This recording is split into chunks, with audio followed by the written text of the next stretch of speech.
तेरी बनाई दुनिया में एकादशी का पर्व आता है, महीने में 2 एकादशी आती है। उस दिन अन्न नहीं खाना चाहिए, सभी को एकादशी का व्रत करना चाहिए, एक दिन अन्न का त्याग करना चाहिए,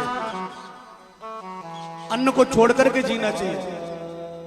पर हमारा घर कैसा है, हमारे घर में तो रोज ही अन्न का त्याग होता है। महीनों बीत जाते हैं, पेट भर के भोजन नहीं मिलता। हमारे घर में तो रोज एकादशी का व्रत होता है कि एक माह द्विपक्ष में 2 एकादशी हो, मेरे घर गोपाल जी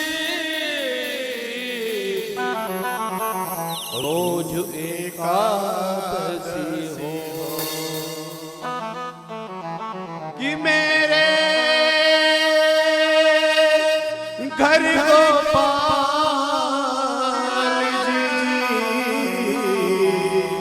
रोज एकादशी हो। हमारे घर में तो रोज एकादशी का व्रत होता है। हे ठाकुर जी, आपसे विनती है, आपसे प्रार्थना है, इन चावलों को, इस साड़ी के टुकड़े को देख करके समझ जाना कि तुम्हारा मित्र सुदामा कितना सुखी है। क्योंकि तुम अगर सुदामा से पूछोगे ना, तो सुदामा दोनों हाथ उठा के कहेंगे, कन्हैया इस टाइम पे मुझ से ज्यादा सुखी जब दुनिया में कोई नहीं है।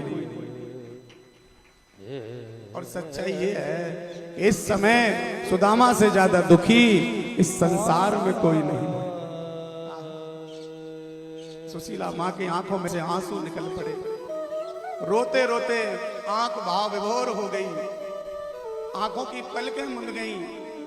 अपना पूरा जीवन गरीबी का याद आ गया, अपना वृद्ध अवस्था आने का समय याद आ गया कि प्रभु पूरा जीवन ऐसे ही निकल गया। जा दिन से जा घर में आई, वादिन से गरीबी को पाई। हे ठाकुर जी, अब जीवन नहीं जिया जाता। खुद का समय था, निकाल दिया गरीबी में, लेकिन अब बच्चों को जब देखती हूँ रोते हुए, जब वो कहते हैं माँ भूख लगी है, तो उनके पेट से हाथ लगा लेती हूँ तो मेरी छाती भर आती है। मन करता है कि क्या खिलाऊं जिससे कि मेरे बच्चों की भूख भगाऊं। हे ठाकुर जी, हमारे लिए ना सही, लेकिन हमारे बच्चों के लिए हमारी गरीबी मिटा देना, हमारे बच्चों के लिए हमारी निर्धनता मिटा देना, हमारी दरिद्रता मिटा देना।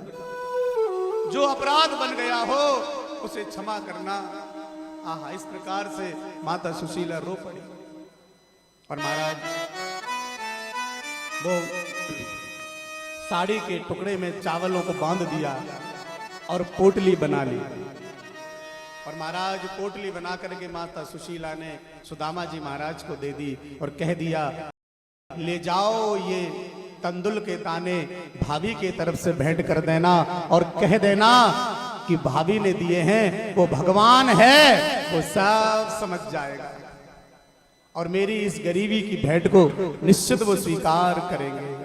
और महाराज सुदामा जी ने वो पोटली बगल में दबाई और बगल में दबाकर सुदामा जी महाराज चलती है, नंगे पांव, हाथ में छड़ी, बगल में पोटली, आंखों में आंसू, मुख में कृष्ण का नाम, मिलने की याद को लिए सुदामा जी द्वारिका के लिए जा रहे हैं। अद्भुत है, रस्तों में ठोकर लगती है, सुदामा जी महाराज गिर जाते हैं,